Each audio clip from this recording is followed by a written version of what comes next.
भगवान् वीरो मङ्गलं गौतमोगनि मङ्गलं कुन्दकुन्दाद्यो जैनधर्मोऽस्तु मङ्गलं सर्वमङ्गलमाङ्गल्यं सर्वकल्याणकारकं प्रधानं सर्वधर्माणां जैनं जयतु शासनं जयन्दे विद्यासागरं वन्दे सन्मतिसागरं वन्दे चन्द्रप्रभसागरं श्रीमन्तं मुक्तिभर्तारं वृषभं वृषनायकं धर्मतीर्थकरं ज्येष्ठं वन्दे नन्तगुणार्णवं त्रैलोक्यतिलकान् सर्वान् जगन्मङ्गलकारिणः लोकोत्तमान् शरण्याश्चारहत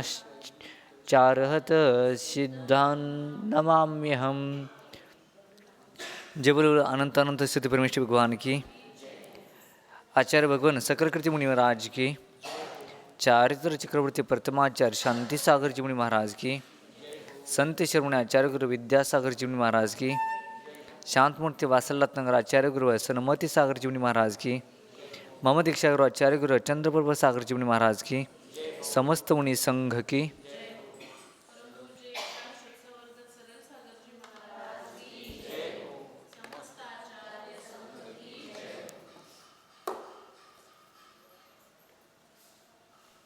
आज आपण मूलाचार प्रदीप या ग्रंथामधील काही गाथा बघायच्या आहेत.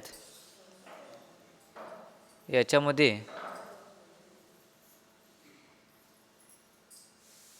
पूर्वी विषय झाला होता की यदि उनके पैर में जर का एखाद्या मुनिराजांच्या पायामध्ये काटा घुसला असेल किंवा तीक्ष्ण पत्तर आधी याचे तुकडं जर का घुसला असेल किंवा त्याच्यामधून पाय फाटला असेल तर त्याच्या वेदनेमुळे ते मुनिराज त्या पीडेपासून कधीही दुःख मानत. ते बुद्धिमान मुनिराज आपल्या मनामध्ये कधीही क्लेश परिणाम करत नाहीत आणि ते त्या दुःखापासून सर्वथा दूर असतात. ते मुनिराज चर्या परिचयरूपी शत्रूंना जिंकण्यामध्ये सदा कायमरूपी प्रयत्नशील असतात आणि हे माझे आत्म्यावर म्हणा किंवा शरीरावर भयानक शत्रू यांचं घात आदी होत आहे हे पाहूनसुद्धा त्यांनी कधीही संक्लेश परिणाम करत नाहीत आणि भयानक रूपी चारी गतीच्या जन्ममरणापासून अनादिकालापासून हा जीव फिरत आलेला आहे. चिरकालापासून हा परिभ्रमण करत आलेला आहे.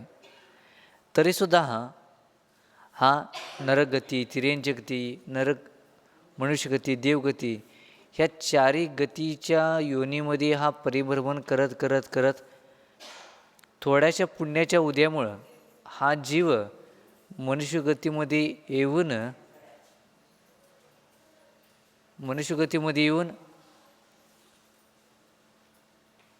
पुण्याच्या प्राप्तीमुळं हा मुनिराज झालेला आहे आणि आत्म्याचे हे परिभ्रमण अत्यंत निंदनीय आहे आणि समस्त दुःखाला कारण आहे.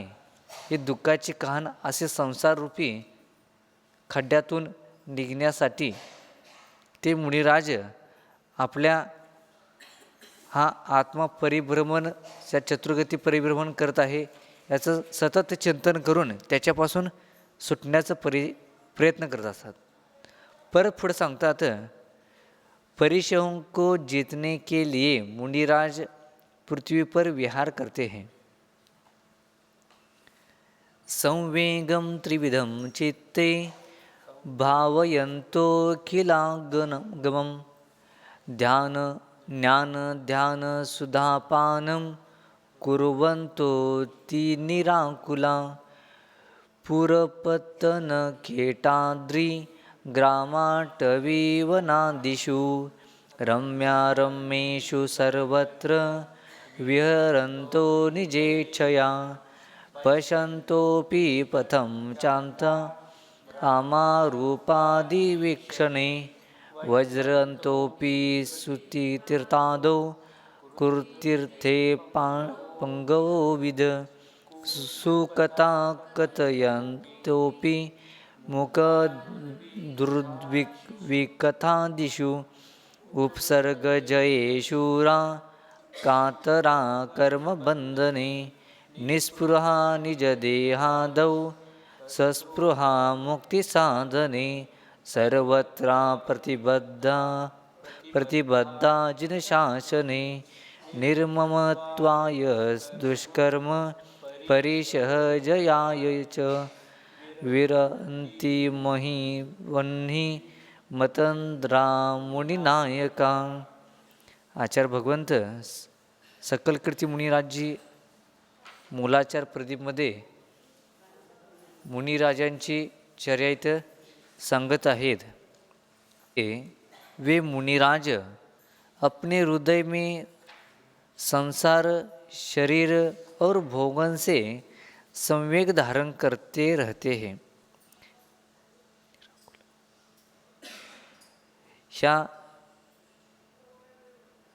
हे जे मुनिराज आहेत किंवा मनुष्य गतीमध्ये आल्यानंतर ते मुनिराज आपल्या मनामध्ये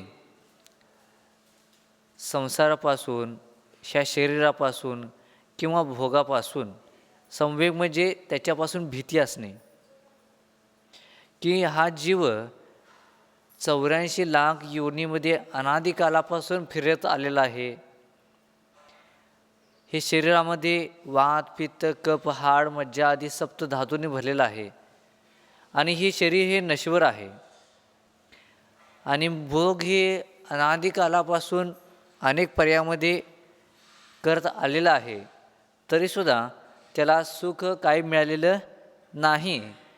जे काही सुख मानतो ते मात्र सुख दिसायला सुंदर वाटतं, जाणायला सुंदर वाटतं, परंतु त्या सुखापासून अत्यंत दुःख उत्पन्न होतं. जसं एखाद्या कुत्र्याला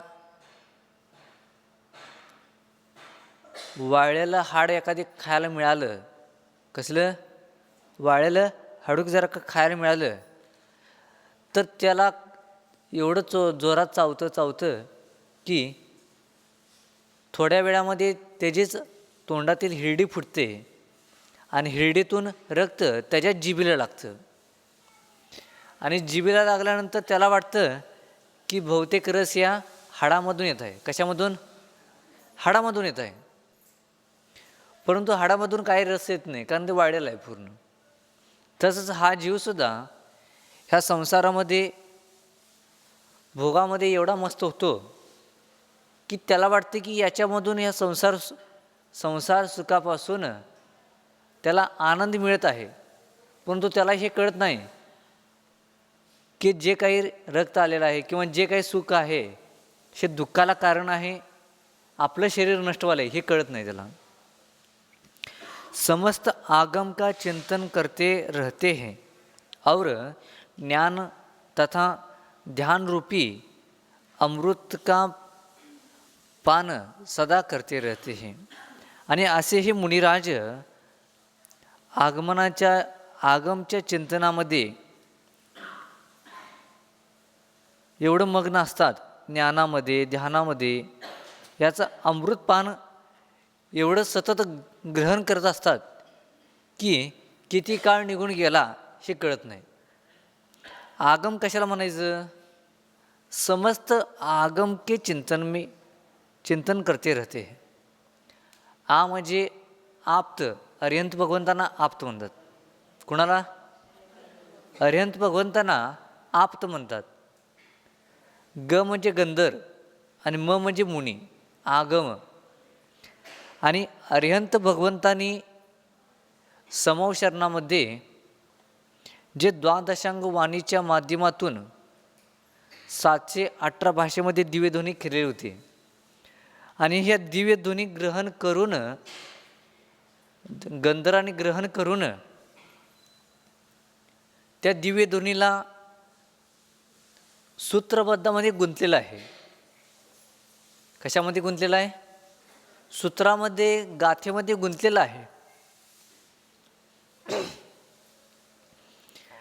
आणि ते गुंतून परत पुन्हा सांगतं ना, दार पुढं करा, तिकडे बघा. आणि परत ते मुनिराज गंधर्वांनी जे काही दिवेधुनी अरविंद भगवंतांनी सांगलेलं आहे, गंधर्वांनी ते गुंतलेलं आहे. आणि ते गंधर्वांची वाणी परत पुन्हा ह्या मुनिराजांनी आपल्यासारख्या अज्ञानी लोकांना परत आगम परंपरा चालू राहू दे म्हणून लिपिबद्ध केलेलं आहे. अशा ह्या आगम ग्रंथाला हे मुनिराज ग्रहण करून त्याच्यामध्ये सतत चिंतन करत राहतात. आणि ज्ञानामध्ये, ध्यानामध्ये हे आगम ग्रंथांचं ग्रहण करत अमृताचं पान करतात. म्हणजे आगमाच्या जिनवाणीचे हे मनामध्ये, ज्ञानामध्ये एवढं ग्रहण करतात की त्याच्यातून बाजूला जावं असं त्यांनाच वाटत नाही, एवढं त्याच्यामध्ये मग्न असतात. वे मुनिराज अपनी इच्छानुसार नगर, पत्तन, खेट, पर्वत, गाव, जंगल, वन आदि सुंदर असुंदर समस्त स्थानों में विहार करते रहते हैं.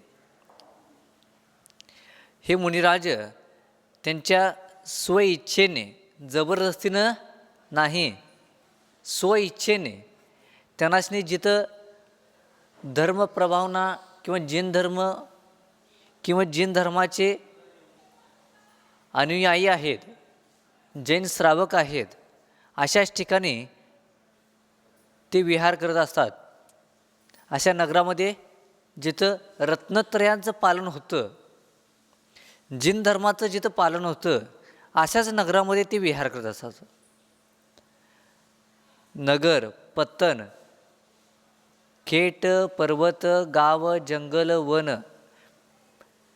शास्त्रामध्ये हे उदाहरण आलेलं आहे की ज्या नगराच्या चारी बाजूला डोंगर आहे किंवा ज्या नगराच्या चारी बाजूला जंगल आहे, नदी आहे, पर्वत आहे किंवा डोंगराच्या उंच भागावर आहे, असे वेगवेगळे उदाहरण दिलेले आहेत. आणि अशा क्षेत्रामध्ये जेणेकरून काही नगर सुंदर असतात, काही असुंदर आहेत, अशा समस्त स्थानामध्ये सुद्धा ते विहार करत असतात की जिथं त्यांचं रत्नत्रयाचं पालन होईल. उस समय यद्यपि वे मार्ग को देखते हैं, तथापि स्त्रियों के रूप आदि को देखने में वे अंधे ही बने रहते हैं. जिन शास्त्रामध्ये एवढं मग्न असतात किंवा मार्गामध्ये जात असताना काही वेळेला सुंदर वस्तू किंवा सुंदर स्त्री आदी दिसले तर त्यांच्याकडं ध्यान न देता एकतर खाली इर्यासपितीच्या मार्गातून 4 हात भूमी पाहत जातात. आणि स्त्री दिसले तरीसुद्धा त्यांच्याकडं बघूनसुद्धा अंध असल्यासारखं, न बघितल्यासारखं तिने आपल्या मार्गानंच जातात. म्हणजे त्यांच्यावर मोह आदी भाव न करता आपल्या ब्रह्मचर्याचं पालन करत, आपल्या वैराग्याला दृढ करत तिने निघून जातात. यद्यपि वे चतुर मुनि श्रेष्ठ तीर्थों की वंदना के लिए विहार करते हैं. विहार केलं तर का करतात आणि कुठं करतात? तीर्थवंदनेसाठी, सिद्धक्षेत्रासाठी, गुरूंचं दर्शन घेण्यासाठी जर का लांब असतील तर, अशा किंवा धर्मप्रभावना, पंचकल्याणक अशा अनेक कारणांनी विहार आदी करत असतात.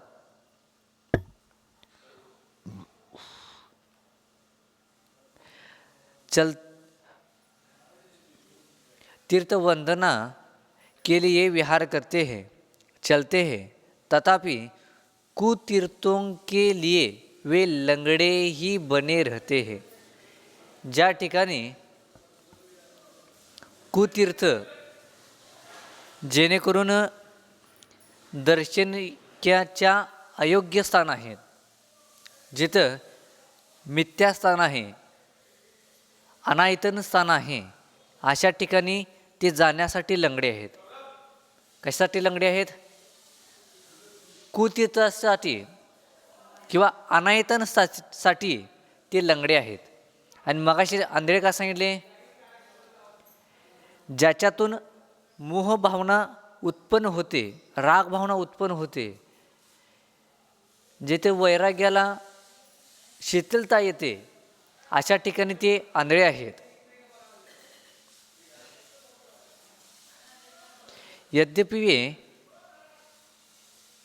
श्रेष्ठ कथाओं को कहते हैं, तथापि विकथाओं को कहने के लिए वे गुंगे हैं.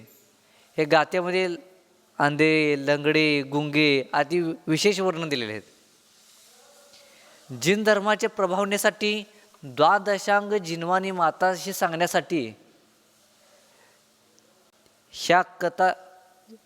ही कथा सांगण्यासाठी त्यांचं सतत प्रयत्न असतं. परंतु ज्या कारणामुळे विकथामुळे एखाद्या वेळेला संसार परिभ्रमणाला निमित्त जे काही कारण आहेत, विकथा आहेत, राजकथा, भूकथा, स्त्रीकथा, भोजकथा, भूकथा आदी असे विकथाच्या माध्यमातून पापबंधच होतो.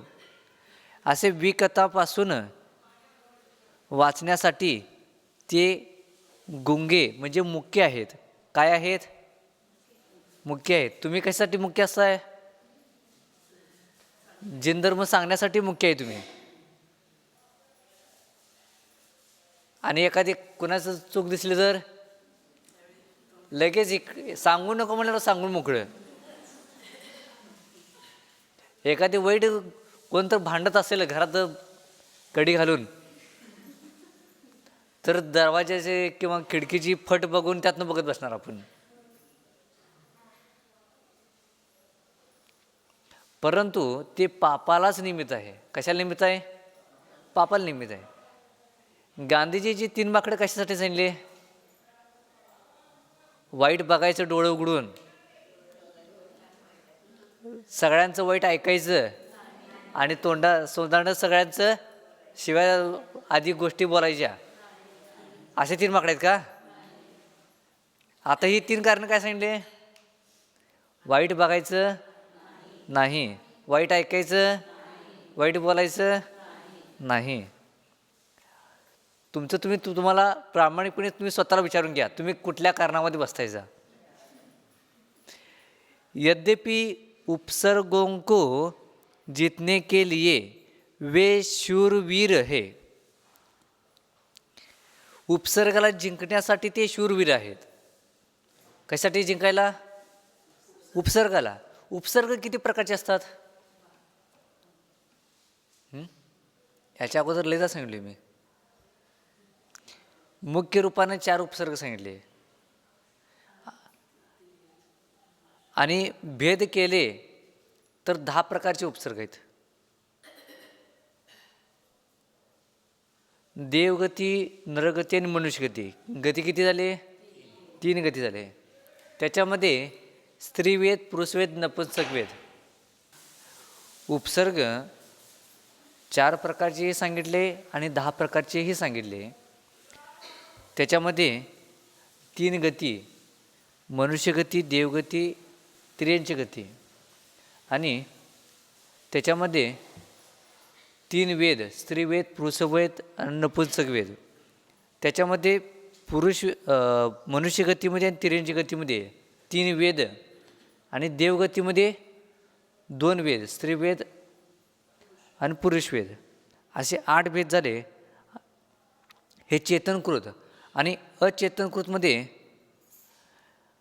नैसर्गिक उपसर्ग म्हणजे भूकंप आलं, अचानक पूर आला, डोंगर कोसळलं आदी. आणि अंतकृतमध्ये शरीरामध्ये रोग, पीडा आदी उत्पन्न होणे. असे 10 प्रकारच्या उपसर्ग त्याच्यामध्ये जिंकण्यामध्ये ते मुनिराज अतिशय शूरवीर आहेत.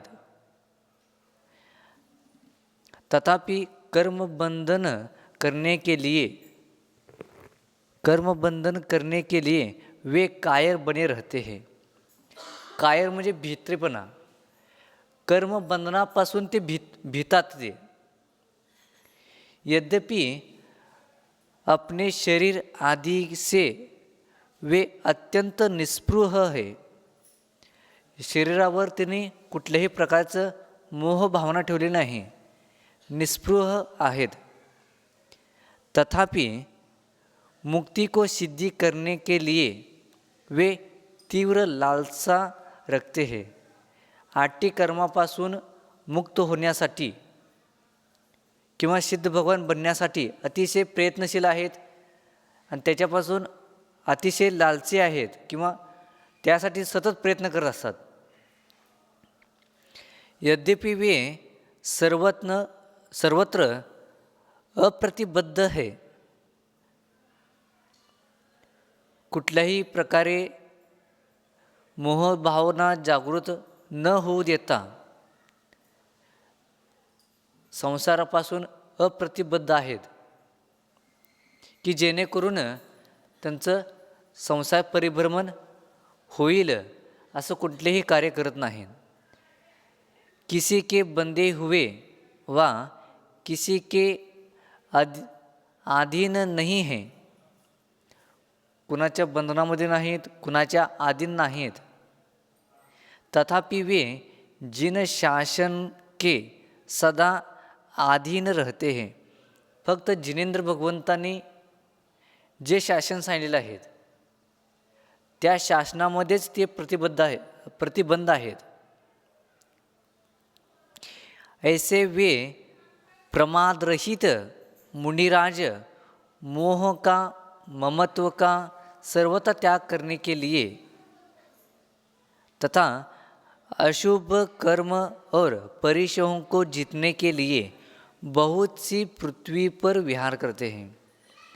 असे मुनिराज प्रमाद सोडून, असे मुनिराज मोहाचं ममत्वाचं सर्वथा त्याग करून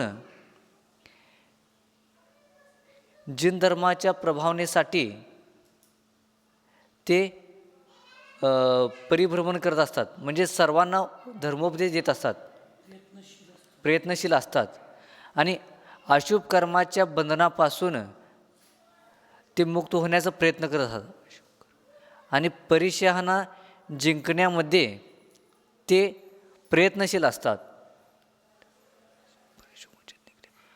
आणि असेच हे आपली दिनचर्या करत ह्या पूर्ण भरत क्षेत्रामध्ये हे जिन धर्माची प्रभावना करत फिरत असतात.